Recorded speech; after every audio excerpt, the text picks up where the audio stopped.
Ya, ya, sehat dan bahagia ya. Pada kesempatan hari ini kita akan mengadakan proses coaching.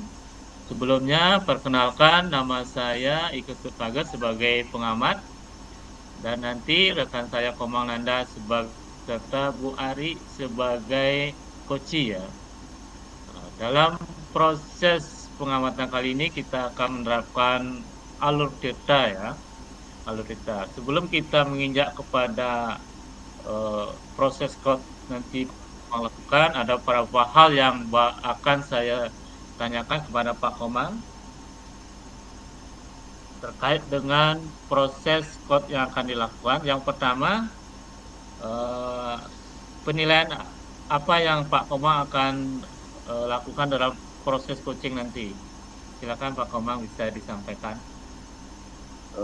Begini Pak Tut, jadi untuk proses coaching nanti, saya ingin mencoba memasukkan 3 kompetensi yang ada, yaitu presence, kemudian mendengarkan aktif, Mm-mm. dan memberikan pertanyaan berbobot Pak Tut. Oh gitu.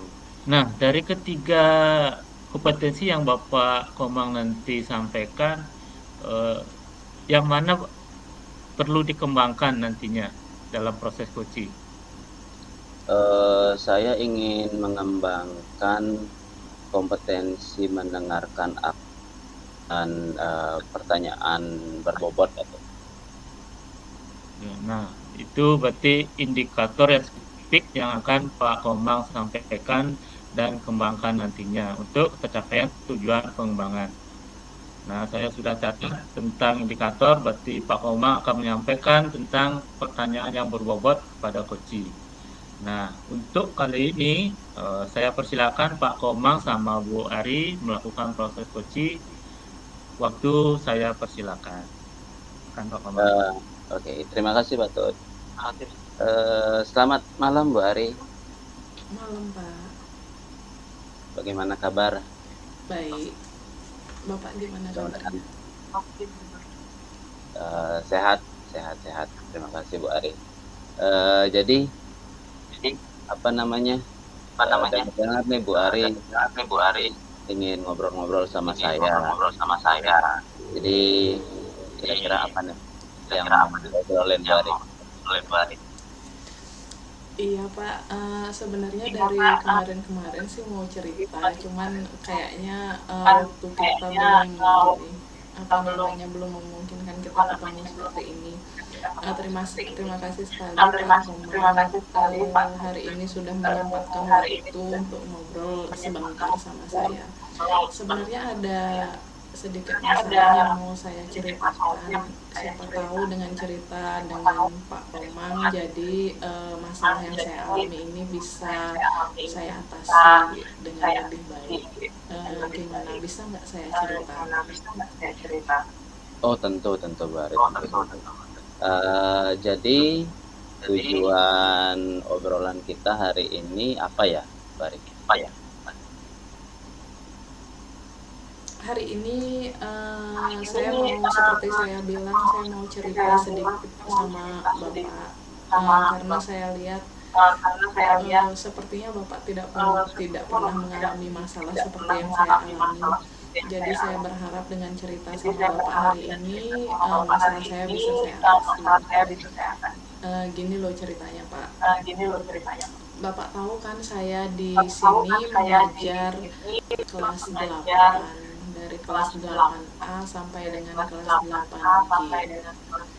Nah, di Mm-mm. sini ada satu anak yang menjadi perhatian saya karena anak ini suka membuat perilaku yang tidak baik dalam pembelajaran di kelas. Misalnya pada saat kegiatan pembelajaran, pada saat teman-temannya yang lain berusaha fokus untuk mengikuti pembelajaran, anak ini ada saja hal-hal yang dikerjakan yang bukan kegiatan yang menyangkut pembelajaran itu. Misalnya colek-colek teman, nyeletuk itu tidak memperhatikan. Intinya saya lihat anak ini seperti mencari perhatian di tengah-tengah kegiatan itu. Nah ternyata awalnya saya pikir apa inovasi pembelajaran yang saya lakukan yang kurang pas di situ atau bagaimana. Tapi ternyata saya dengar-dengar juga dari cerita teman-teman yang mengajar mata pelajaran lain di kelas tersebut, ternyata si anak ini juga melakukan hal yang sama di kelasnya. Jadi apa ya, sudah ditegur, sudah bahkan sudah beberapa kali dibina di ruang BK sudah oleh guru BK, tetapi anak ini tetap melakukan hal itu. Jadi saya sendiri bingung jadinya apa nih yang harus saya lakukan terhadap anak ini, karena lama kelamaan khawatirnya hal ini akan mempengaruhi teman-temannya yang lain yang sudah fokus selama ini sudah berusaha fokus mengikuti pembelajaran. Gimana nih Pak? Bisa nggak Pak Bapak kira-kira bantu saya?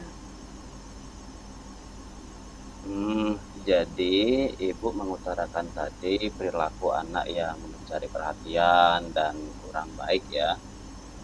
Terus Ibu juga mengatakan tentang inovasi pembelajaran Ibu. Nah, menurut Ibu apa yang Ibu akan lakukan untuk anak ini?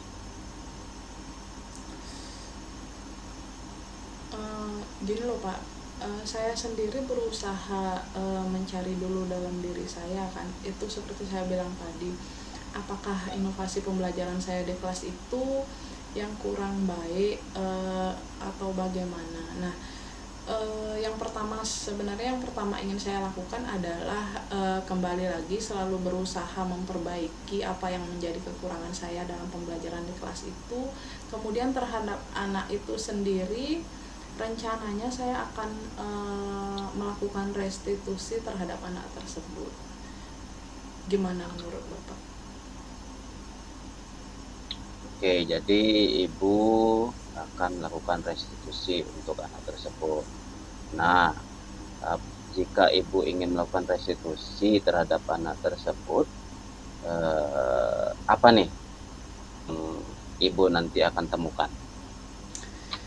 Dengan melakukan restitusi terhadap anak tersebut, saya ingin anak itu berperilaku yang lebih baik di kelas pada saat pembelajaran. Jadi kalau selama ini dia sudah ditegur, bahkan terkadang dihukum seperti itu, tetapi tidak menimbulkan efek jera terhadap anak tersebut. Dengan melakukan restitusi ini, harapan saya tumbuh kesadaran dalam diri anak ini untuk berperilaku sesuai dengan keyakinan kelas yang ada di kelas tersebut pada saat pembelajaran saya. Gimana Pak? Bagaimana peluangnya? Peluang untuk melakukan restitusi terhadap anak ini menurut Ibu bagaimana? Saya pikir peluangnya cukup besar terhadap anak ini karena tidak ada salahnya kita mencoba, dan selama ini yang dilakukan terhadap anak ini memang cenderung ke arah memberikan konsekuensi dan hukuman seperti itu Pak. Jadi saya rasa dengan memberikan restitusi ini merupakan salah satu cara yang memiliki peluang besar lah untuk mengubah diri anak ini menjadi lebih baik lagi. Gimana Pak? Nah, Ibu kan berencana melakukan restitusi nih kepada anak tersebut, dan menurut Ibu peluangnya. Nah, jadi menurut Ibu kekuatan Ibu nih apa nih, kekuatan Ibu dalam melakukan restitusi terhadap anak tersebut? Kekuatan. Kalau kekuatan saya sih sepertinya apakah saya memiliki kekuatan? Oh, tentu setiap Oke. guru memiliki potensi kan untuk merestitusi setiap anak. Jadi Ibu harus menemukan kekuatan Ibu nih dalam merestitusi anak tersebut dengan baik sama Ibu kayak gitu. Jadi menurut Ibu kekuatan Ibu apa nih yang menjadi senjata Ibu untuk ngobrol sama anak tersebut? saya akan mencoba menggali dulu terhadap anak ini. Apakah anak ini menyadari eh, bahwa apa yang dilakukannya itu tidak sesuai dengan keyakinan kelas yang sudah kami sepakati di kelas tersebut. Jadi berusaha membangun kesadaran anak itulah untuk meyakini terlebih dahulu terhadap tindakannya sendiri, apakah itu sudah sesuai dengan keyakinan kelas atau tidak, apakah dia menyadari hal tersebut atau tidak, seperti itu Pak. Oke. Jadi kapan dan di mana nih rencananya Ibu akan melakukan restitusi terhadap anak tersebut? Saya rencananya akan melakukan restitusi terhadap anak ini secepatnya. Kalau masalah tempatnya sih saya akan mencari ruangan yang memang Mon, Tante Zoom. Halo, Bu Ari. Kalau masalah tempatnya, saya akan mencari ruangan tersendiri dengan anak ini yang memang cukup tenang sehingga saya bisa berbicara dengan baik terhadap anak ini. Jadi nanti apa nih ukuran keberhasilan Ibu dalam melakukan restitusi terhadap anak ini? Ukuran keberhasilan saya apabila anak ini sudah aktif dalam pembelajaran, mengikuti pembelajaran dengan baik, tidak lagi menimbulkan keributan di kelas, hadir penuh lah dalam pembelajaran di kelas saya. Nah, bagaimana jika Ibu menemukan hambatan dalam proses restitusi nanti? Kalau masalah hambatan, saya meyakini memang untuk mengubah perilaku anak yang begini tidak cukup kita melakukan tindakan sekali. Jadi mungkin membutuhkan jangka waktu tertentu. Yang saya lakukan dalam menghadapi hambatan-hambatannya selalu mengevaluasi apakah ada perbaikan dalam diri anak tersebut, mengamati, kemudian tentunya meminta bantuan dengan teman-teman yang lain juga dalam pengamatan terhadap anak ini. Oke.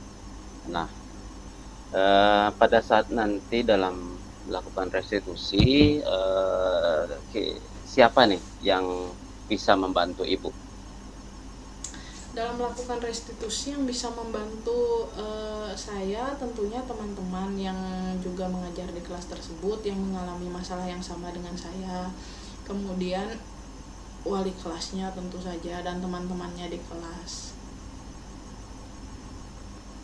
Jadi rencana tindak lanjut Ibu nanti setelah kita selesai sesi ini apa?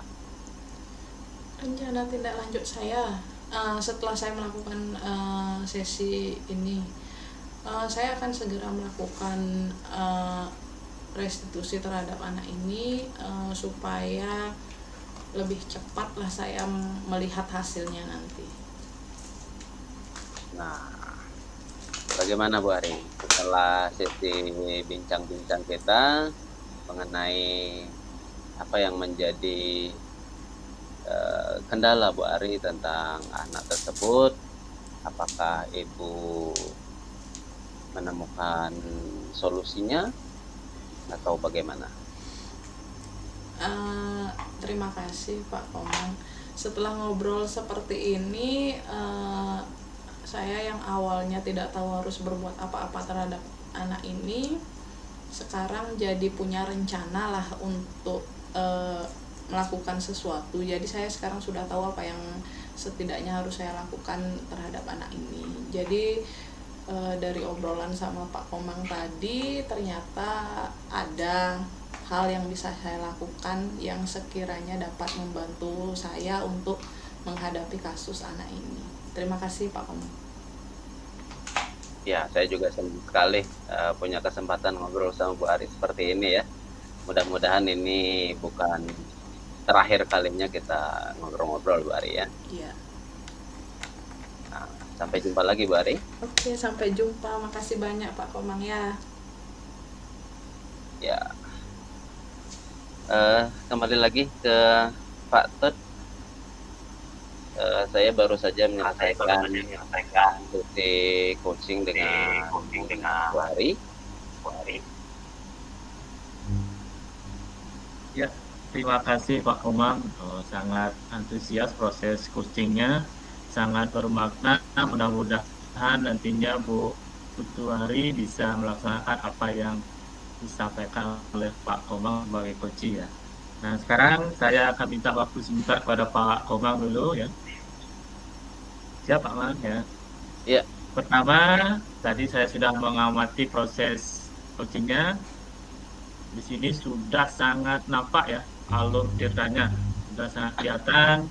Dari tujuan umum sudah kelihatan, identifikasi masalah, rencana aksi, dan tanggung jawab.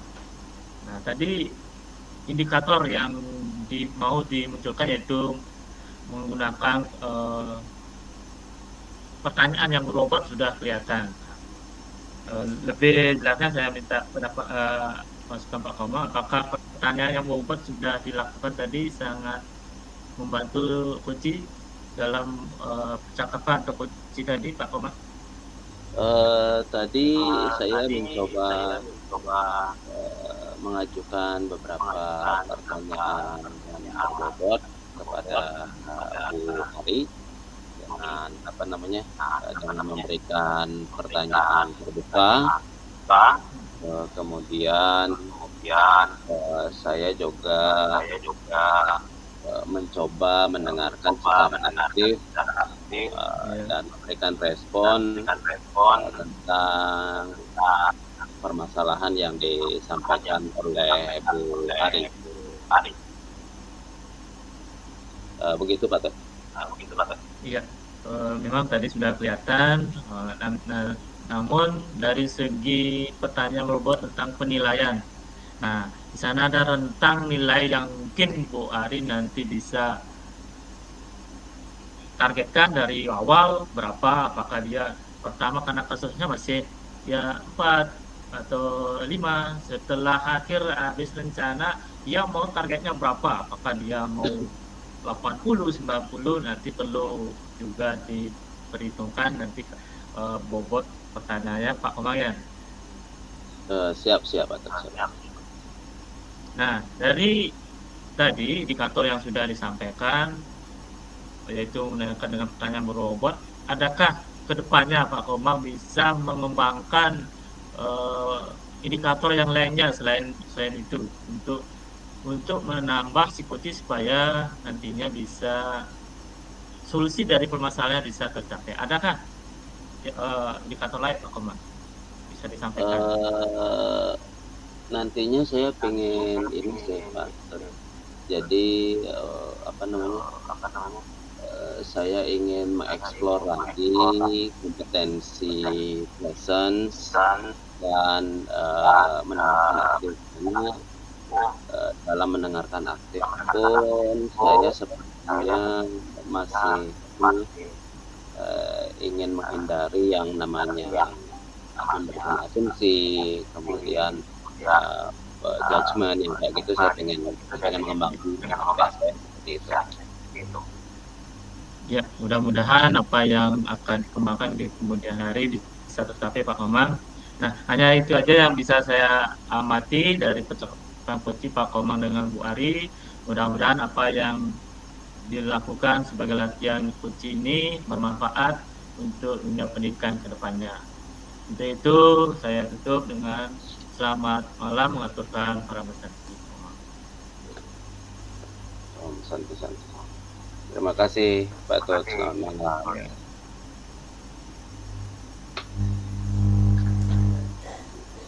Baik, kita lanjutkan ke sesi 2, di mana saya akan menjadi pengamat, kemudian Bu Ari menjadi coach, dan Pak Tut Bagas sebagai coachnya.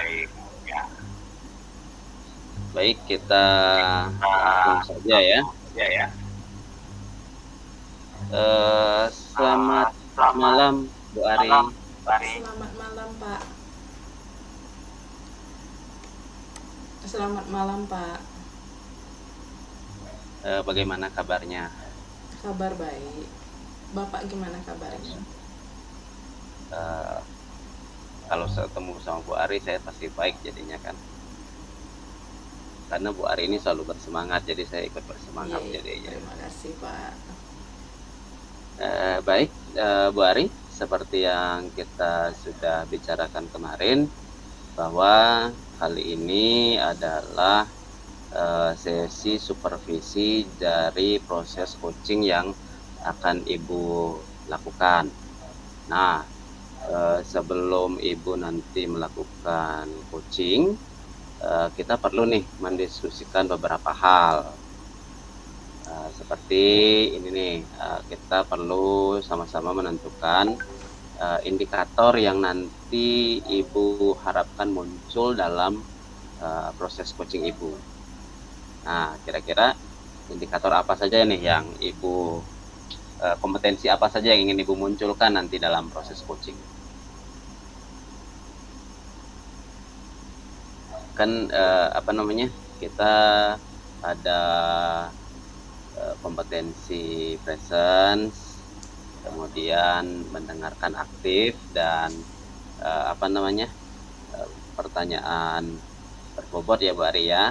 Apakah nanti tiga-tiganya itu ingin Ibu munculkan atau bagaimana?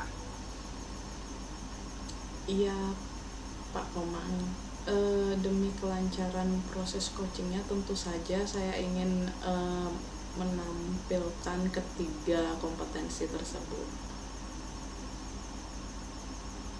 Nah, dari ketiga kompetensi itu, yang mana nih yang pengen Ibu kembangkan nih, yang pengen Ibu tonjolkan dalam proses coaching nanti, yang akan saya amati nanti? Yang ingin saya kembangkan di sini adalah mengajukan pertanyaan berbobot. Mengajukan pertanyaan berbobot ya Bu Ari ya. Nah, bagus sekali Bu Ari. Nah, dari mengajukan pertanyaan berbobot ini secara spesifik, yang mana nih? Bagian mananya yang akan Ibu tekankan? Apakah memberikan pertanyaan terbuka atau seperti menggunakan kata kunci dari coach Ibu nanti? Saya ingin menggunakan pertanyaan terbuka, Pak. Pertanyaan terbuka ya. Oke. Jadi jadi indikator ketercapaian dari proses coaching Ibu nanti adalah Ibu mampu mengajukan pertanyaan terbuka kepada coach Ibu selama proses coaching ya. Kurang lebih seperti itu Ibu. Baik, kalau itu kita sudah sepakat, silahkan Ibu melakukan coaching bersama rekan Ibu nanti, Pak Tofaga. Saya akan berusaha melakukan pengamatan sesuai dengan apa yang kita sepakati. Setelah itu kita akan berdiskusi kembali Ibu. Silakan Ibu. Baik, terima kasih Pak Komang. Saya akan mulai proses coachingnya dengan Pak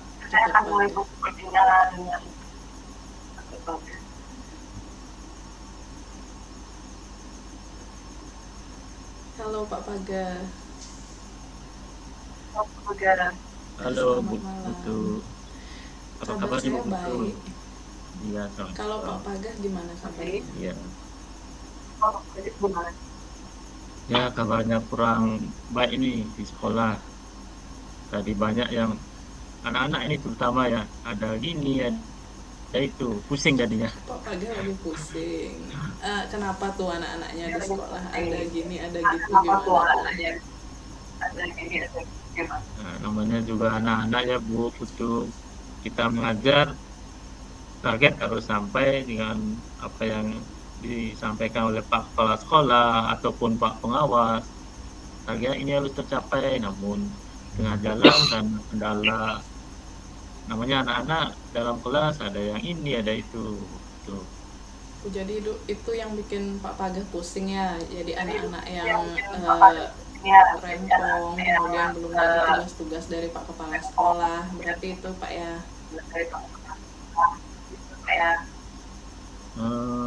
Itu tujuannya saya bincang-bincang dengan Bu Putu, ada beberapa hal yang ingin saya katakan, semoga saya nantinya menemukan solusi ya dari permasalahan yang akan saya sampaikan ke Bu Putu.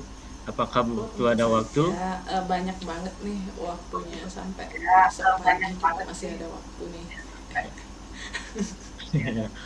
Mudah-mudahan betul bisa mendengarkan curhatnya saya sebagai seorang guru SD ya ini ya Bu Putu Saya ya. juga pernah SD soalnya dulu.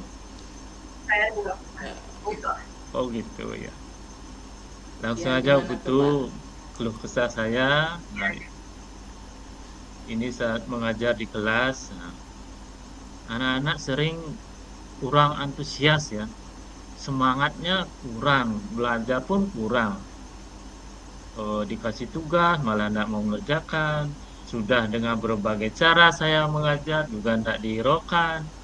Jadinya apakah saya tujuan pembelajarannya itu kurang, apa persiapannya juga tidak tahu. Ada saja ulah dari anak-anak yang setiap hari di kelas seperti itu gitu, menyebabkan saya menjadi ya sedikit emosi jadinya. Mungkin apa pembelajaran atau persiapan saya mengajar itu kurang dengan berbagai metode dan sebagainya, itu kurang tahu mungkin dari apa yang saya sampaikan di dalam kelas terhadap anak-anak itu betul.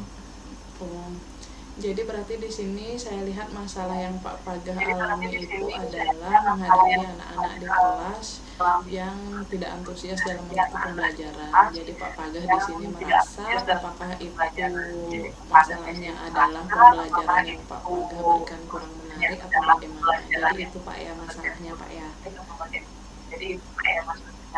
Iya Bu, itu masalah yang saya hadapi. Oke, jadi kalau Pak Pagah sendiri apa nih rencananya yang akan Pak Pagah lakukan menghadapi situasi itu? Nah, rencana ke depannya dari pelatihan-pelatihan yang saya ikuti, ada beberapa motivasi-motivasi pembelajaran, misalnya supaya dia menarik, antusias. Rencana ke depan saya akan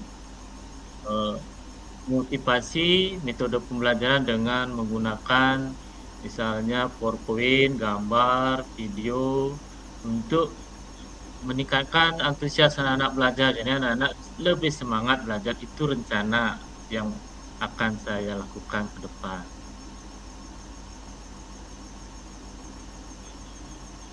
Mungkin dari rencana itu mungkin nantinya ada hambatan dan sebagainya, kurang tahu, ini baru rencana. Mungkin ada masukan dari seperti itu bisa terlaksana nantinya karena masih